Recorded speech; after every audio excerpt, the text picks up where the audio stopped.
رمضان bulan rahmat. Assalamualaikum warahmatullahi wabarakatuh. Alhamdulillahirabbil alamin wassalatu wassalamu ala rasulina Muhammadin sallallahu alaihi wasallam. Rabbi shrah li sadri wa yassir li amri wahlul 'uqdatam min lisani yafqahu qawli. Tuan-tuan muslimin muslimat, ibu ayah yang dirahmati Allah Subhanahu wa taala sekalian.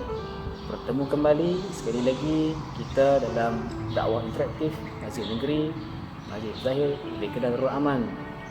Hari ini kita akan bincang berkaitan dengan tajuk prestasi hamba diukur berdasarkan kedekatan hatinya dengan Al-Quran. Hari ini saya yakin dan percaya tuan-tuan, ibu ayah, muslim-muslimat semua membaca Al-Quran dan juzuk yang keberapa. Berapa dah hari ini. Jadi kita lihat apa yang disebut oleh Imam Ghazali rahimahullah ta'ala. Hati manusia ibarat cermin. Itu kata Imam Ghazali.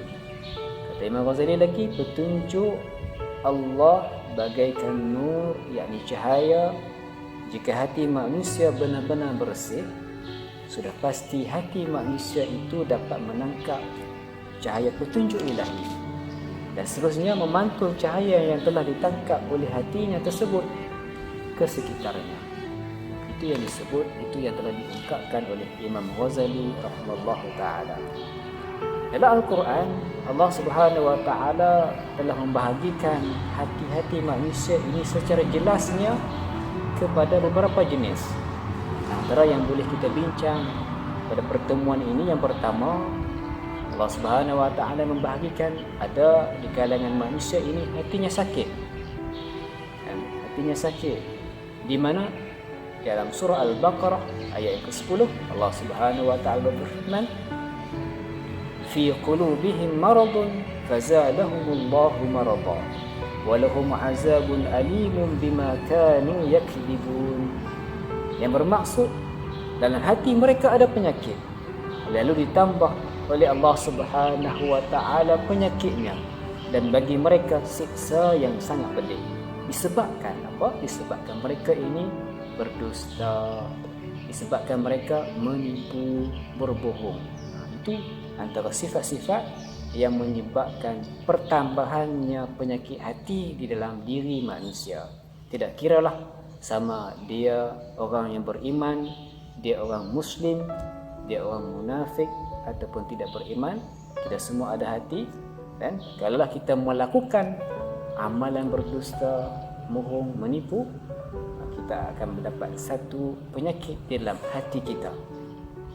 Yang kedua, Allah Subhanahu wa ta'ala mengkategorikan lagi bahagian hati, hati yang mana imannya bertambah. Hati seseorang itu imannya bertambah. Disebut dalam surah Al-Anfal ayat yang kedua, A'udzu billahi minasyaitonir rajim. Innamal mu'minuna alladhina idza dzukirallahu wajilat qulubuhum wa idza tuliyat 'alaihim ayatuhu zadatuhum imana wa 'ala rabbihim yatawakkalun. Yang bermaksud, sesungguhnya orang-orang beriman ialah mereka yang bila disebut nama Allah Subhanahu wa ta'ala, gebentarlah hati mereka. Dan apabila dibacakan ayat-ayatnya, bertambah iman mereka kerananya. Dan hanya dengan Tuhanlah mereka bertawakal. Dalam ayat ini secara jelasnya Allah Subhanahu wa ta'ala menyebut, wa idza tuliyat 'alaihim ayatuhu zadatuhum imana. Dibacakan ayat-ayat suci Al-Quran. Ibu ayah yang selalu membaca Al-Quran, kita akan sampai satu tahap yang mana di antara mukjizat Al-Quran itu akan membersihkan hati kita. Hati kita yang diibaratkan oleh Imam Ghazali sebagai cermin, maka nur Allah Subhanahu wa ta'ala akan masuk, akan dititik dalam hati kita. Disebabkan kita baca Al-Quran, disebabkan kita berzikir, apatah lagi kita yakin dan bertawakal kepada Allah Subhanahu wa ta'ala. Muslim muslimat yang dirahmati Allah Subhanahu wa ta'ala. Yang ketiga, kebahagiaan hati oleh Allah Subhanahu wa taala dalam Al-Quran dalam surah Ar-Ra'd ayat yang ke-28. A'udzu billahi minasyaitonir rajim. Alladzina amanu wa tatma'innu qulubuhum bi dzikrillah. Ala bi dzikrillah tatma'innul qulub. Shadaqallahul azim. Yang bermaksud orang-orang beriman dan hati mereka menjadi tenteram dengan mengingati Allah Subhanahu wa taala. Ingatlah, ala bi dzikrillah tatma'innul qulub. Hanya dengan mengingati Allah Subhanahu wa taala hati akan menjadi tenteram.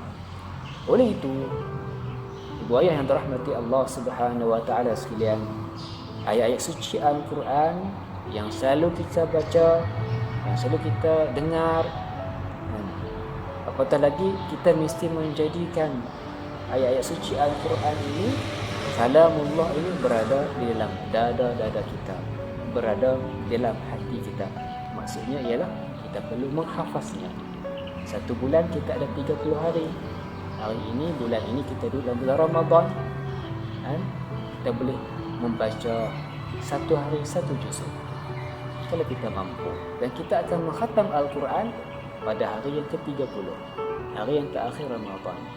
Betapa besarnya nikmat, betapa besarnya anugerah yang Allah Subhanahu wa taala akan bagi kepada kita. Moga-moga dengan amalan tersebut, dengan baca Al-Quran tadi, kita termasuk dalam golongan yang mana Allah Subhanahu wa taala akan tambah iman kita.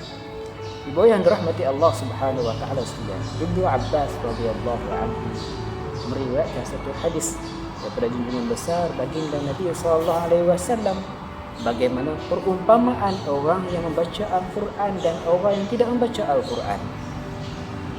Sabda Nabi sallallahu alaihi wasallam, innal ladzi laisa fi jawfihi syai'un minal Quran kal baitil kharib.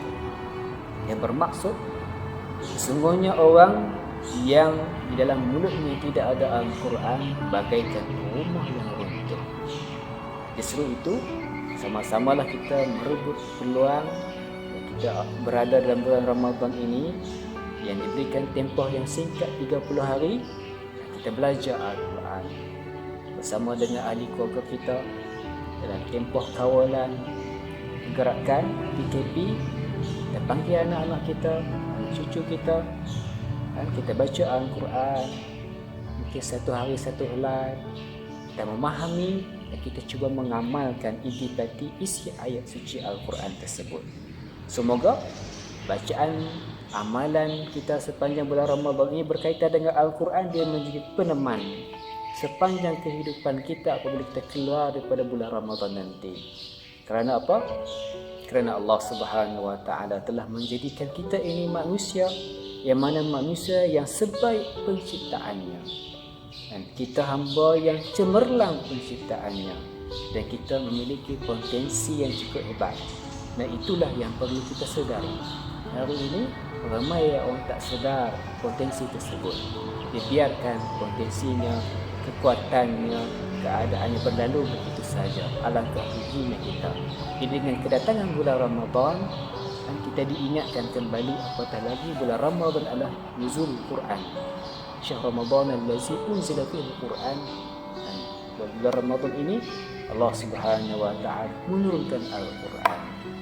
Muslimin muslimat yang dirahmati Allah Subhanahu wa taala, moga-moga pertemuan kita pada kali ini ada manfaatnya. Marilah kita peluk Al-Quran sedalam-dalamnya, dekatkan dalam diri kita. Wabillahi taufiq wal hidayah. Wassalamualaikum warahmatullahi wabarakatuh.